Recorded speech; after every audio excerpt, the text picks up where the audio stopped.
Stick structures, look at this. Why a human being would stuff this kind of garbage in here, it's ridiculous. If you were trying to sleep in here at night, this would be raining down on you all night. It would be raining down on you. I can understand big bits of bracken, you know, nice big bits of green bracken that are not going to fall apart and rain down, but to use just pine needles and dirt off the ground, it'll rain down on you all night. Every time you move, every time there's a little, you see that, all that raining down, every time the wind blows it. Now this is completely impractical. If this is a bushcrafting course, they need to be in jail because they are teaching wrong survival skills.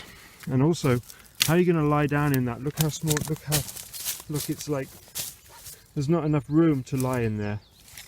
It's the wrong shape to lie down. Now some of these bits have been, most of them broken. This is an old piece that's been dragged in from somewhere else. It's been sawn. It'll be collected from somewhere else, but most of them have been broken. So let's have a, there's a bunch of structures around here. Let's have a look. Oh, I just heard a sounded like a tree knock. There's a bunch of structures here. And there's even an X there, look. See that? There's an X. Could be a coincidence. Yeah. Another structure here. Yeah, look at it. If the wind blows it, you'll be rained, all these pine needles and bits of leaf litter. Totally impractical.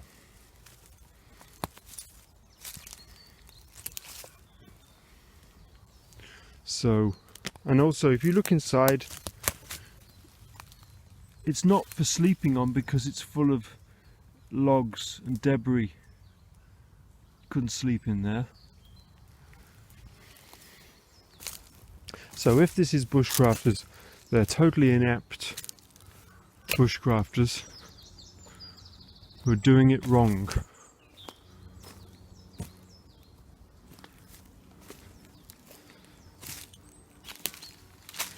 Looks like they've started something here. See where these big trees have fallen down? The foresters have come in and they've sawn all the branches off, and that's what has been collected to make up some of the structures. The rest of it's just been twisted and snapped off by the whoever's made the structures. Piles of sticks being gathered up. Piles of sticks. I came here about 6 months ago to this exact spot and didn't see any structures here, but I saw that all the branches that had been cut off, and actually stuff was laid across the trails, blocking the trails. So I thought maybe the foresters had blocked off the trails because they didn't want people coming in while they were working, I don't know. But since then all these structures have been built. So these are relatively new structures, less than 6 months old, and they've been built from the sticks that were cut off from the felled, fallen over trees. They were not felled, they were blown over by the wind or something. This one's got little benches, little seats in. Tiny though, maybe for little children, but not for a Bigfoot or an adult human, that's for damn sure, because this is only 2.5 feet off the ground. So, and again, look, see all the, okay, they've put bracken, that's a bit more sensible than just pine needles, but yeah, and this, it's a bit more sensible.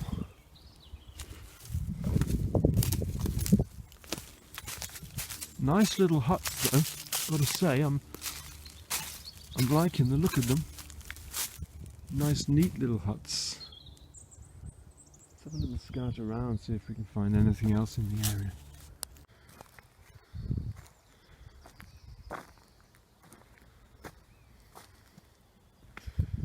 Just thought I'd mention, there are a few pebbles lying around. They're all part of the Forestry Commission brings in this stuff and makes trails out of it, you know, with pebbles.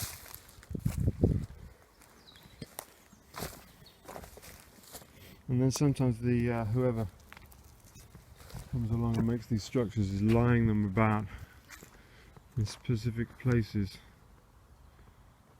laying them on the trails, making little patterns out.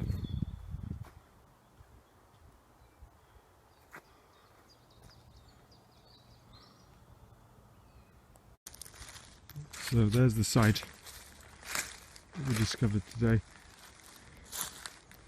See here, look, this is, you get an idea of scale, put my foot next to it, tiny little proto-structure that's been built here. So this has been twisted back, twisted all the way back down there, and these leant up here. You can see how long ago it was done because it's all weathered. So it was done quite a while ago. This isn't practical, it's too tiny for anything to sleep in or hide in. These weird little proto-structures, maybe they're like practice ones, or the children do them, or whatever. So there's these big fallen trees strewn about, massive trees, and on this one here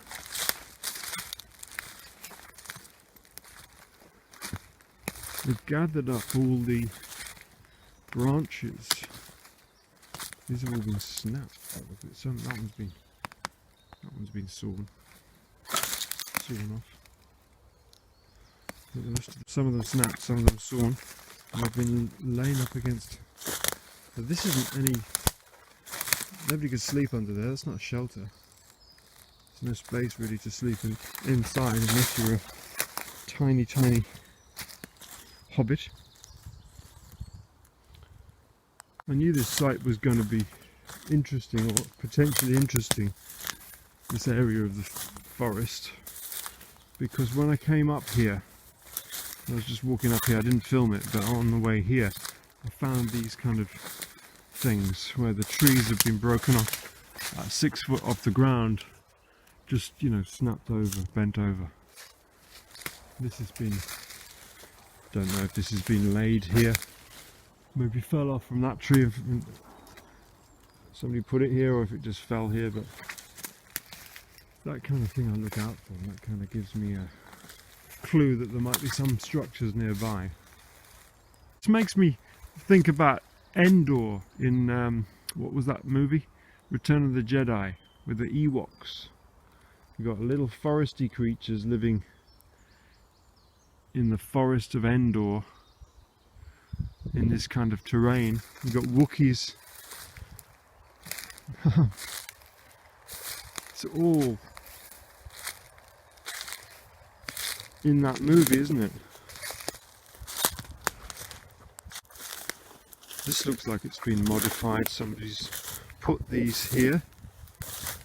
Look, there's a little hollow underneath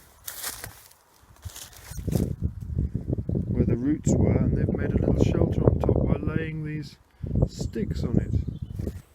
And this one's got that characteristic kind of twisty break on it, look.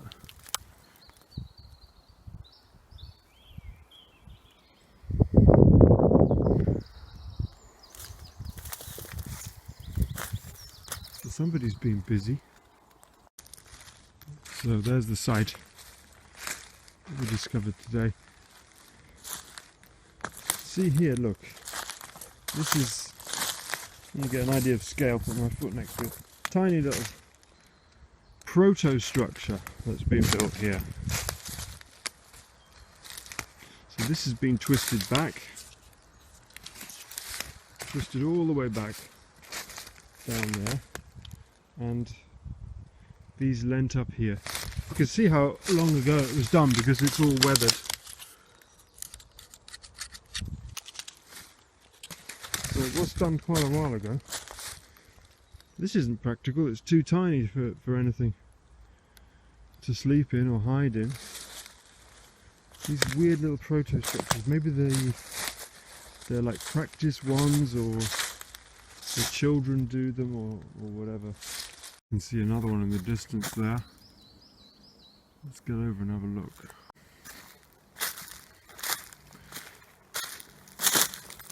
only about 100 meters from the other site, we find this, quite a nice one. Totally impractical. You see, this is about 4 feet high. Doesn't look like it's been slept in. Offers no protection from the elements. Beautiful tree. Looks like it's had all its bark peeled off. Strange. Yeah, this one's quite nice, isn't it? This looks like maybe humans have made it. It's kind of delicate pieces. A different type of wood. This piece here, look, big piece of oak being used. Cool the way they've done that. I would never have thought of doing it that way. It's why I wonder, you know, is either some different way of thinking about things, or different species making them. Some squirrel's been eating some pine nuts or something out there, using that as his little tabletop. And another one, a more primitive structure nearby. A couple more primitive. See, look, this is what I'm talking about. You get one that's quite well developed and big, and then nearby you'll have a smaller one which is much more primitive and, you know, more abstract, you know, like you can't tell what it is. Then you get proto ones, which, look at this, see, look at this, look, that's just been wedged up there and it's just dangling. Yeah. Then you got this kind of pile of sticks, which they call a hedge or something, and then just a tiny little proto structure there, and another one there, and another one there. So if it's a bushcrafting course, see how the bark's been stripped off? If it's a bushcrafting course, maybe the instructor, he makes that one, and then the children, they make these ones, and that's why they're not very good. But if he's an instructor, he's showing them how to make this. This is on a slope. Why isn't he, you know, the basic thing when you're camping, you choose level ground to camp on. You don't want to be sleeping on a slope. This is on a slope, which so often is the case with these things. They're often on a slope, which makes me think they're not for sleeping in. This offers no protection for sleeping. There's no campfire nearby. And then we've got this weird dangly thing, which could, I suppose, just have fallen like that. Don't know. But there's a pattern. Starting to notice a pattern. Oops. This is tiny, you couldn't sleep in here. This is not practical, this is not functional.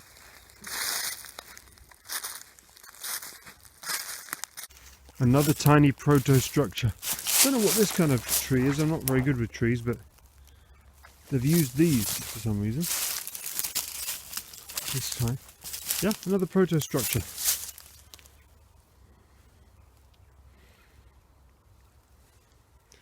Now it looks like something's been started but not finished. But how do we know? If we don't know what it's used for, how do we know it's not finished? How come these bushcrafting courses, if they exist, which I don't believe they do, are teaching people to make impractical structures that serve no purpose, and they never finish them? I mean, how long would it take to finish? I mean, how long would that take to make? 5 minutes? 2 minutes? They're supposed to be, you know, on a course, and yet they never finish even these simple structures. Well, I'm saying they are finished, if they're not what you think they are. I don't know what they are, but they're definitely not shelters for human beings camping out in the woods.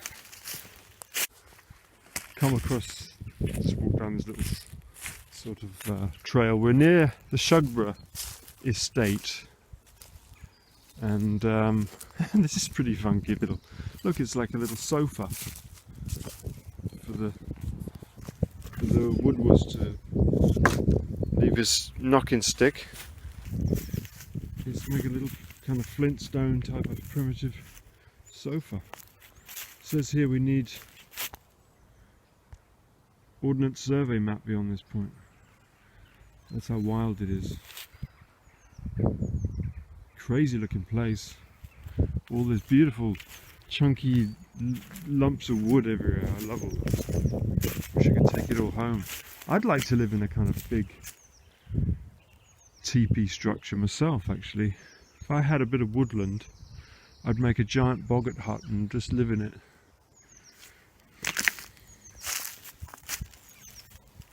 Might do that one day.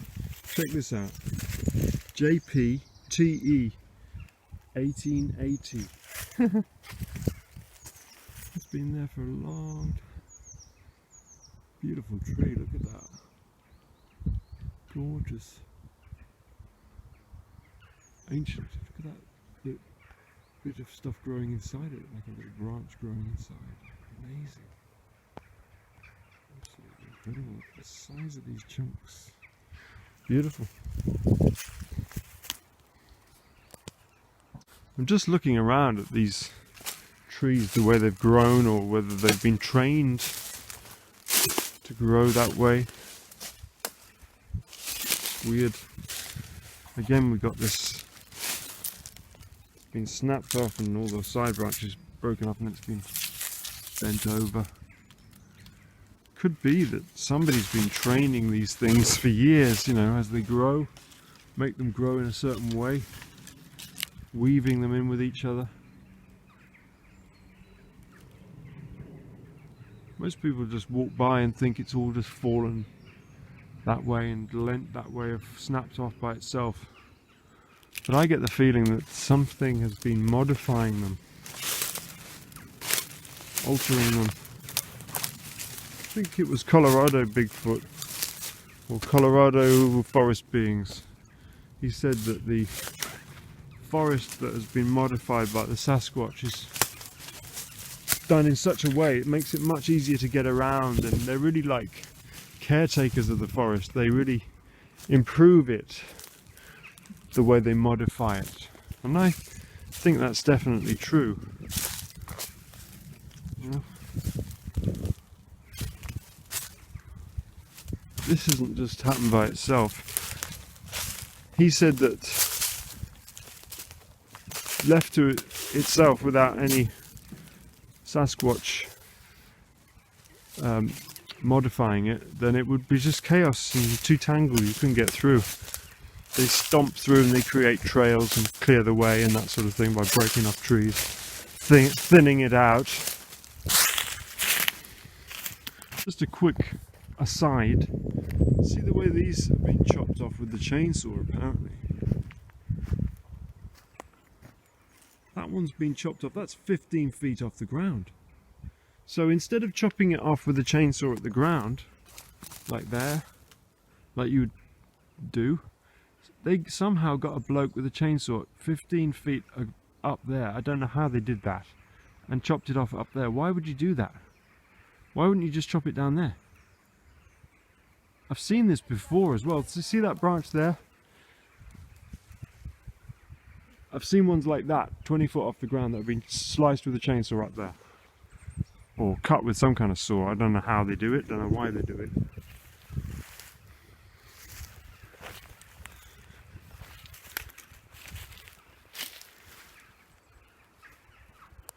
This one's been twisted and bent over.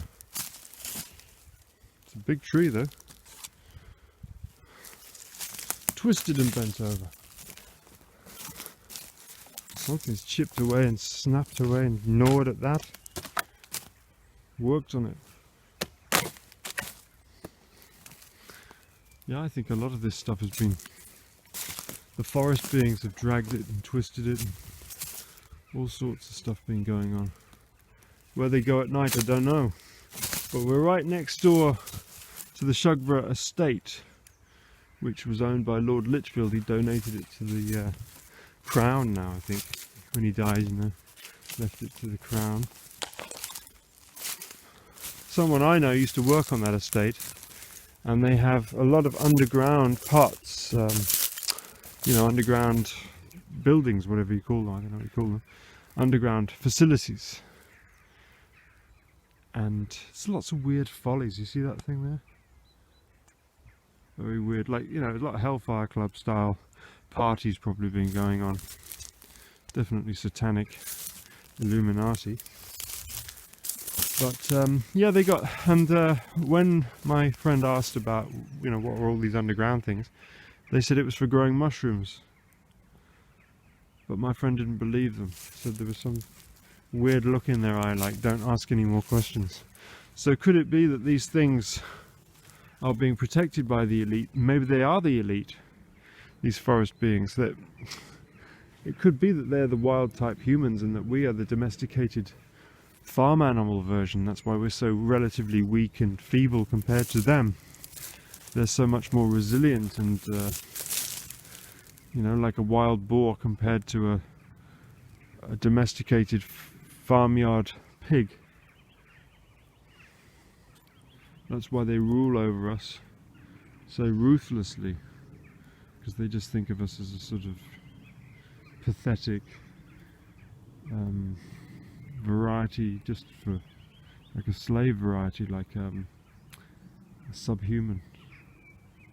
Just came across this on the way back to the car, having a look to see if there's any more structures. Didn't see any. Saw a few things that might have been, like, you know, limb break, things like that. But then I came across this.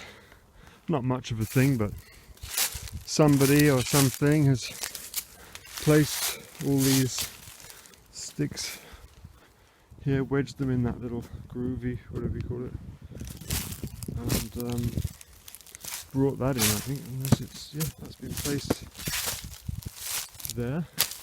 And this, and of course, you know, you got pebbles. See, there isn't any of that pebbly. I suppose there is a bit of a pebbly trail there. It's kind of overgrown now, it's covered. But these have been placed here recently, on top of the pine cones and the pine needles. That might have been there for a while. Just don't know. But that's definitely been brought in.